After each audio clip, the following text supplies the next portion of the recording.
Hello guys, welcome to अध्ययन अड्डा YouTube channel. कैसे हैं आप सब लोग? चलिए स्टार्ट करें आज का एक्सरसाइज। आज की एक्सरसाइज है एक्सरसाइज 3.3। तो टाइम वेस्ट ना करते हुए हम आज का सेशन स्टार्ट करते हैं। चलिए, क्वेश्चन नंबर 1 है यूज अ बार ग्राफ। यानी इस वाली एक्सरसाइज में हम क्या पढ़ने वाले हैं? इस वाली एक्सरसाइज में हम ग्राफ के बारे में थोड़ी सी इंफॉर्मेशन लेने और देने वाले हैं, ठीक है? क्योंकि ग्राफ हम पहले भी पढ़ चुके हैं, थोड़ा सा इसको एक्सप्लोर करके बताएंगे यहाँ पर। तो क्वेश्चन नंबर 1 क्या है? Use the bar graph to answer the following question. ये बार ग्राफ हमें दिया हुआ है, इसी को यूज करके हमें क्या करना है? इंफॉर्मेशन जो हमसे मांगी गई है वो हमें इंफॉर्मेशन देनी है। तो फर्स्ट इंफॉर्मेशन क्या मांगी है हमसे? Which is the most popular pet. देखिए कौन कौन से पेट है यहाँ पर। डॉग है, कैट है, रैबिट है, हैमस्टर है और अदर्स, यानी और भी है इसके अलावा। तो which is the most popular pet, जो सबसे ज्यादा बार बच्चों ने खरीदा है, वो सबसे ज्यादा पॉपुलर होगा। तो कौन सा खरीदा है? कैट।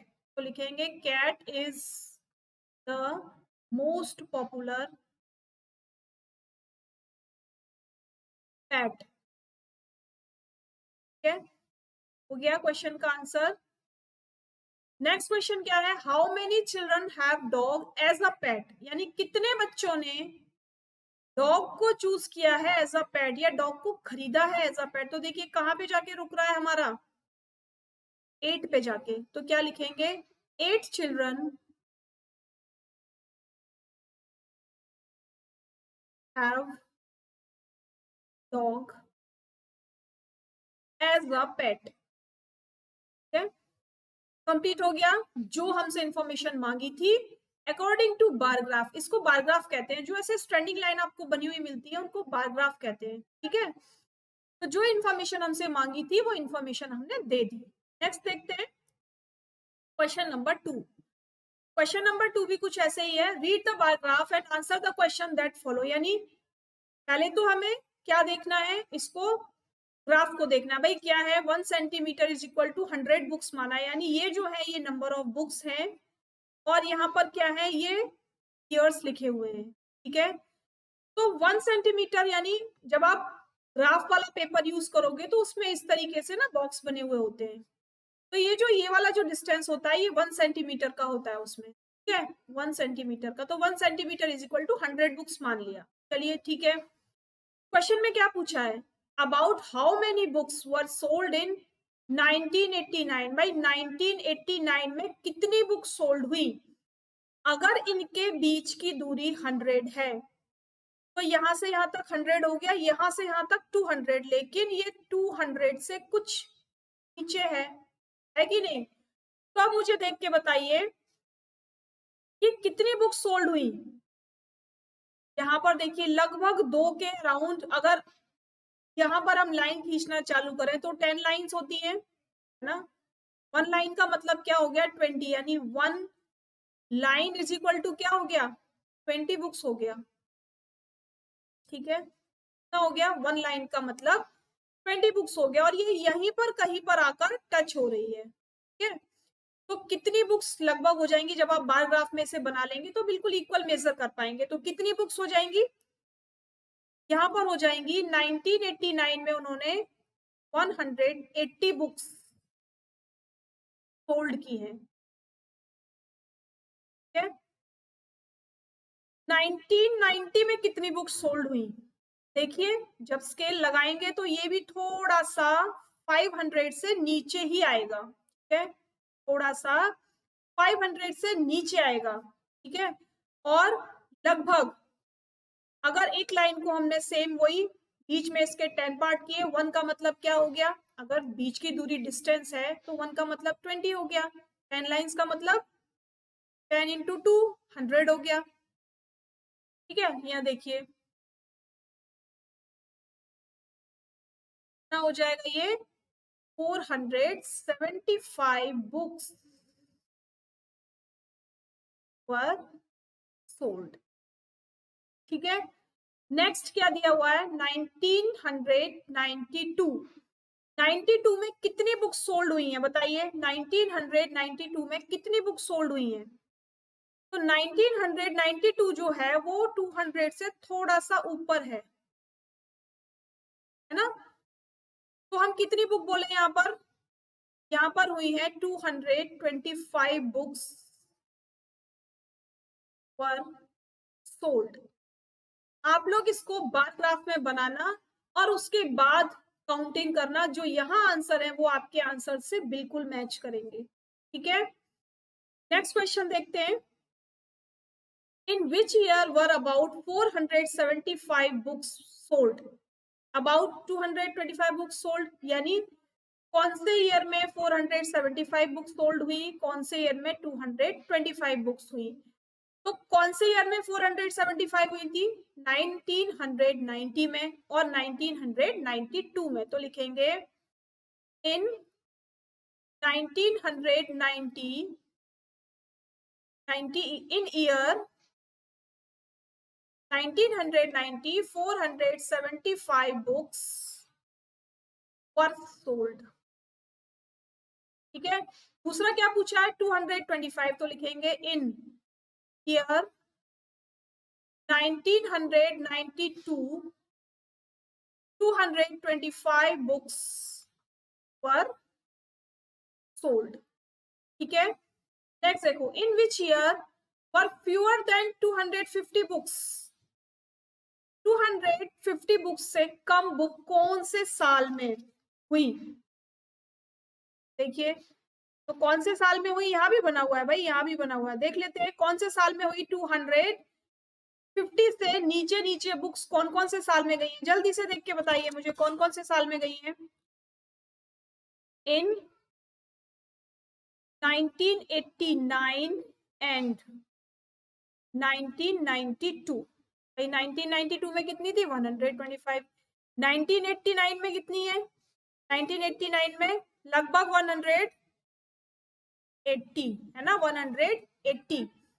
तो लिखेंगे इन 1989 and 1992 fewer than 250 books were sold। Done, ठीक है, हो गया ना। अकॉर्डिंग टू क्वेश्चन सारे आंसर मिल गए, लेकिन आप लोग इसको एक बार बार ग्राफ पे बनाएंगे और तब इनके आंसर्स ढूंढेंगे। ठीक है, चलिए नेक्स्ट देखिए। Number of children in 6 different classes are given below. यानी 6 क्लास के बच्चों को यहाँ पर दिया गया है, यानी एक क्लास में कितने हैं, दूसरी क्लास में कितने हैं, सारी कितने से 5th से लेकर 10th तक के स्टूडेंट्स दिए गए हैं कि पर क्लास स्टूडेंट कितने हैं। क्या करना है, represent the data on a bar graph. इस डाटा को बार ग्राफ पे बनाना है। How would you choose a scale, तो स्केल कैसे लेंगे, हम स्केल लेते हैं 1 centimetre is equal to 10 children. ठीक है, चलिए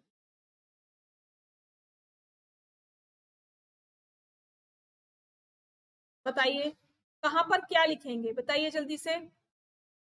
यहां पर लिखेंगे हम क्लास, ठीक है, और यहां पर लिखेंगे, आप लोग सीधा सीधा लिख लेना, नंबर ऑफ चिल्ड्रन। ठीक है भाई, क्या माना हमने 1 सेंटीमीटर को 10 चिल्ड्रन। तो देखिए 10 20 30 40 60 70 80 90 100 10 20 30 और ये यहाँ पर आगे चल रहे हैं थोड़ा सा 40। ठीक है, नेक्स्ट देखो, नंबरिंग करेंगे 20 30 40 60 70 80 90 100 120 सॉरी 110 120 130 और 140। आप लोग क्या करेंगे, आप लोग एक बार ग्राफ का पेपर लेंगे जो ग्रीन कलर का लाइनिंग वाला पेपर आता है, ठीक है, और उस पर स्केल की हेल्प से इसको ड्रॉ करेंगे। अब क्या करना है, क्लास हमने डाली यहाँ पर, यहाँ से यहाँ तक अगर हम 5th क्लास लेते हैं, यानी यहाँ पर भी 1 सेंटीमीटर अबाउट अप्रोक्सीमेट लेते हैं, तो यहाँ से यहाँ तक हमारी 5th क्लास होगी। 5th क्लास में कितने स्टूडेंट हैं 135। तो 140 और 130 के बीच में हम ग्राफ बनाएंगे। ठीक है, यहाँ से इसको इस तरीके से ड्रॉ करेंगे, ठीक है। यहाँ पर लिखेंगे 5th क्लास में, शॉर्ट में लिखे दे रही हूँ 5th। अब 6th के लिए बनाएंगे 120। कहाँ पर है भाई 120? ये रहा, ठीक है। तो इसको हम यहाँ ड्रॉ करेंगे। अब आप लोगों को समझ में आए इसीलिए मैं 35 स्टूडेंट और यहाँ पर 120 स्टूडेंट। कौन सी क्लास है ये? 6th क्लास है, ठीक है। 7th क्लास में कितने हैं? 95। 90 कहाँ पर है? यहाँ पर। 100 कहाँ पर है? यहाँ पर। इसके दोनों के बीच में, तो लगभग यहाँ। कौन सी क्लास हो गई? 7th। और कितने स्टूडेंट है? 95, ठीक है। नाउ 8th क्लास, कितने स्टूडेंट? 100। तो क्या होगा? थोड़ा सा ऊपर इससे, ठीक। कौन सी क्लास है ये? 8th class. कितने स्टूडेंट है इसमें? 100 स्टूडेंट है। नाउ 9th क्लास में कितने हैं? 90। देन इससे थोड़ा सा नीचे, वहां पर तो आप स्केल से करेंगे, अपनी बुक में आप, नोटबुक में आप स्केल से करेंगे, ठीक है। ये हो गया 90 और ये हो गई हमारी 9th क्लास। नाउ 10th में 80, तो इससे थोड़ा सा नीचे 10, यानी 1 सेंटीमीटर नीचे जाएगा इससे, ये इससे 1 सेंटीमीटर नीचे और ये इससे 1 सेंटीमीटर नीचे। ये हो गया हमारा 80। क्लास कौन सी हो गई? 10th हो गई। बन गया, है ना? इजी है ना? बिल्कुल एकदम जो दिया जा रहा है वही वही आप लोग केवल ड्रॉ करना है। स्केल आप कुछ भी मान सकते हैं। मैंने यहाँ पर 1 centimetre is equal to 10 children माना है। आप मान सकते हो 1 centimetre is equal to 25 children, 1 centimetre is equal to 15 children, जो आप चाहो। ये इजी था इसलिए मैंने आपको इजी तरीके से बता दिया, ताकि काउंटिंग करने में आपको प्रॉब्लम ना हो, है ना। यहाँ पर जो डिजिट्स दिए गए हैं वो ऐसे दिए गए हैं ना, 31, 35, 95। तो अगर आप 25, 15 करोगे तो वहां आपको थोड़ी सी प्रॉब्लम हो जाएगी। तो ये जो है ये बिल्कुल अप्रोप्रिएट है आपके लिए स्केल लेना, तो स्केल से आप बना सकते हो, ठीक है। नेक्स्ट देखते हैं क्या दिया हुआ है। Answer the following question. अब उन क्वेश्चंस के आंसर देने हैं। Which class has the maximum number of children?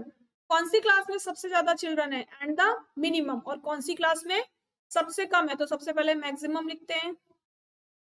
Maximum कितने, कौन सी क्लास में थे? 5th क्लास में थे। कितने स्टूडेंट थे? 135, ठीक है। और मिनिमम कितने थे? मिनिमम कौन सी क्लास में थे? 10th क्लास में थे। कितने स्टूडेंट थे? 80 स्टूडेंट्स। चेक कर लीजिए, देखिए 10th क्लास में 80 और 5th क्लास में 135। Find the ratio of student of class 6th to the student of class 8, यानी क्लास 6th में और क्लास 8th में, यानी क्लास 6 में क्लास 8 की कंपैरिजन में कितने स्टूडेंट ज्यादा हैं, यानी रेशियो बताना है। कितने का रेशियो भाई? क्लास 6 में स्टूडेंट देखते हैं कितने हैं। क्लास 6 में है 120 और क्लास 8 में है 100, ठीक है। Class 8, class 6 is equal to 120 and class 8 is equal to 100।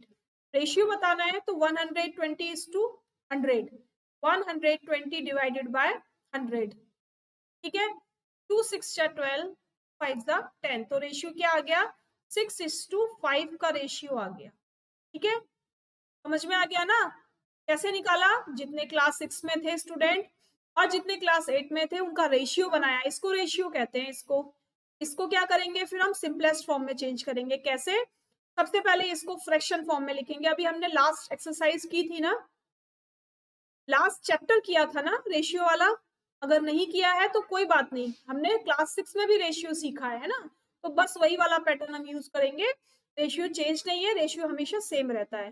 फिर क्या किया? इनको फ्रैक्शन में लिखा। फ्रैक्शन में लिखने के बाद इनको लोएस्ट टर्म में चेंज कर दिया। जब ये लोएस्ट टर्म में आ गए तो इनको फिर से रेशियो की फॉर्म में लिख दिया हमने, तो 6:5 का रेशियो हो गया। यानी क्लास 6 में 6 बच्चे हैं, क्लास 8 में 5 कह रहा हूँ, ठीक है। हो गया? समझ में आ गया? इसके आगे के क्वेश्चंस फिर से कल करेंगे। क्यों? क्योंकि आप लोग एक साथ इतने सारे क्वेश्चंस समझ नहीं पाओगे और थोड़ी सी प्रॉब्लम हो जाएगी। बार ग्राफ आप लोग कीजिए, कैसे करना है मैंने आपको बता दिया। एक पेपर लेकर आओगे बार ग्राफ के लिए पेपर आता है, ठीक है, ग्रीन कलर का पेपर जिस पर लाइनिंग्स होती हैं, वो पेपर आप लेकर आएंगे, उस पर बार ग्राफ की प्रैक्टिस करेंगे। ठीक है, तो चलिए इसी के नेक्स्ट पार्ट के साथ कल फिर मिलेंगे, तब तक के लिए thank you, tata, bye bye, good night all of you, bye.